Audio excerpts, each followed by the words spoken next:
Je vais vous parler donc de la planète 9. Alors, on a beaucoup parlé ces temps-ci des planètes extrasolaires, on en a trouvé des centaines, même des milliers. Mais dans le système solaire aussi, ça bouge. Et bien sûr, il y a un lien, a priori, on peut considérer qu'il y a un lien avec le phénomène OVNI, parce que finalement, on étend nos connaissances sur le domaine astronomique. Et c'est vrai qu'autrefois, des gens prétendaient qu'il n'y avait que la Terre comme planète qui existait, le système solaire était unique, il n'y avait pas de planète ailleurs. Et puis maintenant, évidemment, ça ne tient plus. Et c'est vrai que ça met un petit peu de l'eau au moulin à la possibilité d'une vie extraterrestre, même énormément. Le fait que ces extraterrestres puissent visiter la Terre, ça c'est un autre problème.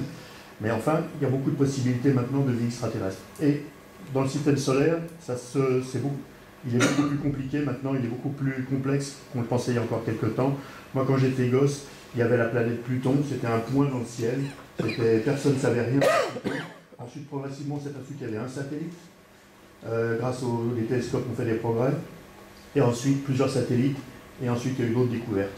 Mais, comment dire, ces découvertes avancent progressivement. Et il y a encore c'est encore très mystérieux, les confins du système solaire. Donc, je vais vous parler de la planète X ou 10, que maintenant on appelle planète 9. Alors, je vais mettre le diaporama.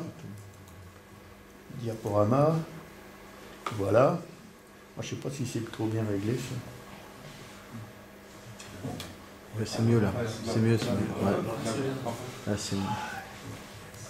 Donc, autrefois, on parlait souvent de la planète 10. On disait qu'il y a une planète supplémentaire derrière Pluton. Ah, mais pas de chance pour Pluton. Comme je l'ai marqué, elle a été dégradée. Il y a eu une réunion d'astronomes qui ont décidé que, vu le grand nombre de découvertes de corps célestes au-delà de Pluton et qui lui ressemblent, finalement Pluton, ce n'est pas une vraie planète, c'est une planète naine. Et donc la planète 10 est devenue maintenant une planète 9. Elle a pris la place de Pluton. Alors, la NASA a été... On a bien trouvé un corps céleste. On en a trouvé des quantités. Mais on a décidé que le plus grand morceau qu'on a désigné comme planète 9, ce n'est pas Pluton. Non, la planète 9 n'est pas encore trouvée. Elle n'est pas trouvée. C'est ce que je vais vous parler, c'est la recherche de cette planète 9. Elle est identifiée par les ça avance progressivement, et c'est ce dont je vais vous parler, c'est cette histoire-là. Je vais un peu développer parce que je pense que ça peut être intéressant de resituer cette recherche. Alors justement, la NASA va-t-elle trouver la mystérieuse planète 9 avec votre aide? Oui, parce que c'est assez spécial. Jusqu'ici, les astronomes se mettent au sommet des grandes montagnes. Ils font construire d'immenses télescopes où ils envoient des sondes dans l'espace. Et bien là, c'est complètement différent. Le travail de recherche de cette planète 9, en fait, ne peut être fait que manuellement. Je vais expliquer ça un peu plus loin. Les fameux ordinateurs extraordinaires, ils n'y arrivent pas. Il faut mettre des gens. Et donc la NASA a recruté, par le biais d'un site web, tous les volontaires possibles et imaginables pour faire ce travail. Et ça marche. Alors, non, mais il faut dire qu'il y a quand même... Elle a été pressentie par des calculs. Oui, mais j'attends, s'il te plaît. Non, mais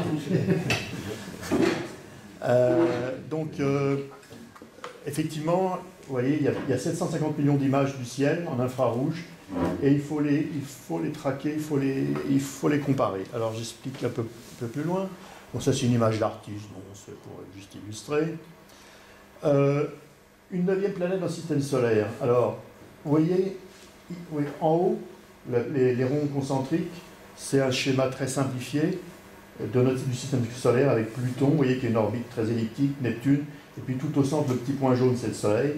Et puis, la planète 9, si elle existe, elle aurait une orbite elliptique très large, qui serait beaucoup plus loin que même la planète Neptune, qui à l'heure actuelle est à la frontière du système solaire.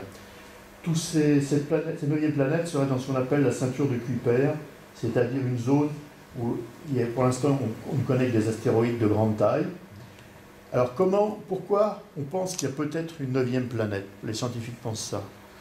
Justement, comme le disait monsieur, c'est parce que, donc là, premier exemple, vous voyez sur la gauche, il y a des ellipses en bleu, en mauve, et alors en orange, ça serait la fameuse 9e planète.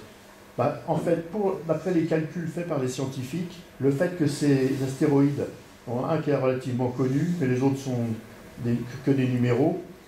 On ces formes d'ellipse, on ces formes d'orbite, ben, pour eux, moi je ne peux pas vous expliquer pourquoi exactement, techniquement, mais pour eux, c'est la preuve qu'il y a un corps qui les perturbe. Et donc, il y a une perturbation, ça peut être un corps unique, ça en pourrait être plusieurs, alors là ça serait plus compliqué. Mais s'il n'y en a qu'un seul, ça serait cette fameuse 9e planète. Et alors, historiquement, en astronomie, c'est comme ça qu'on a découvert Neptune. Uranus a été découvert au XVIIIe siècle. Au XIXe siècle, il y a Le Verrier, qui est un Anglais dont j'ai oublié le nom, qui ont fait des calculs mathématiques, qui ont dit l'orbite d'Uranus, elle se comprend mal, il y a une perturbation. Ils ont fait des calculs, ils ont dit, normalement, cet endroit du ciel, c'est là que doit se trouver l'axe perturbateur. Ils ont pointé les télescopes, et en 2 temps 3 mouvements, enfin en quelques semaines en réalité, ils ont trouvé la planète Neptune. Ça, pour les scientifiques, c'est vraiment, ils vous en parlent encore avec délice, parce que c'est vraiment le triomphe des mathématiques, c'est le triomphe de la science, et ils espèrent bien rééditer l'exploit avec la planète 9. Donc effectivement, c'est par des calculs et des simulations qu'on soupçonne l'existence de cette planète.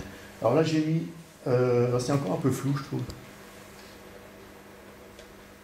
Ouais, j'améliore pas trop là. Là, c'est bien. Ouais. Ouais. Alors en fait, vous voyez en bas une petite tranche de la Terre, à gauche la Lune, et vous voyez tout ce qui a été. Alors en haut, à gauche, c'est Pluton avec son satellite Charon, et vous voyez le genre de choses qui ont déjà été trouvées dans cette ceinture de Kuiper. Mais c'est des corps tout petits qui ne peuvent pas du tout expliquer les perturbations de ces astéroïdes dont je vous montrais tout à l'heure. Alors ils ont des noms amusants, Makemake, Kawar, Oméa. Oméa, vous voyez, c'est une ellipse, c'est un ballon de rugby. Il est assez, il tourne extrêmement vite sur lui-même et à cause de ça, il a pris cette forme d'ellipse. Bon, c'était pour montrer qu'en fait, il y a ces corps-là, mais il y en a en fait, on en a découvert maintenant des dizaines et des dizaines. Mais des tout petits, ils ne peuvent pas expliquer la perturbation, par contre, qui eux sont perturbés. Enfin, c'est l'idée en tout cas. Hop. Alors, ce que l'on cherche, c'est encore un dessin d'artiste, évidemment. Ça serait une planète de taille intermédiaire entre la Terre et puis Neptune. Donc, mais peut-être d'une masse peut-être de 10 fois la masse de la Terre. Tout ça, c'est... Est-ce que je trouve quand même que ce serait une planète rocheuse? On n'en sait trop rien. On en sait trop rien. Une grosse masse comme ça, ou alors c'est très gros, parce que si c'est une gazeuse, c'est très gros. Quand c'est assez loin, alors effectivement, les petites gazeuses, elles sont essentiellement de la roche et de la glace et un petit peu d'atmosphère autour. Et puis ensuite, plus elles grossissent et plus elles deviennent comme la planète bleue qui est à côté, qui je crois est Uranus, ou Neptune. Donc, je les confonds un peu parce qu'elles sont toutes les deux de la même couleur. Alors, ouais, là, c'est un texte que j'ai appliqué dans le site dont parlait Nico tout à l'heure, je crois que c'était Post Science ou quelque chose comme ça. Science Post, hein. Science Post. Ouais. Donc en fait, apparemment, c'est tout à fait sérieux parce que la direction de la NASA met de l'argent, fait la publicité sur le sujet. Alors là, ils disent que l'objet pourrait orbiter à 150 milliards de kilomètres, ce qui fait extrêmement loin. Il faut voir que plus on s'éloigne du Soleil, moins il y a de lumière, et moins il y a de lumière en réflexion. Donc en réalité, c'est la puissance 4. C'est-à-dire que si vous allez 10 fois plus loin du Soleil que par exemple Neptune, là, il va vous envoyer 10 000 fois moins de lumière, même s'il est aussi gros que Neptune. Seul les plus gros télescopes peuvent arriver à le voir. Et puis dans l'infrarouge, sauf s'il émet lui-même un peu de lumière. Il y a une très grosse planète comme par exemple Jupiter ou Saturne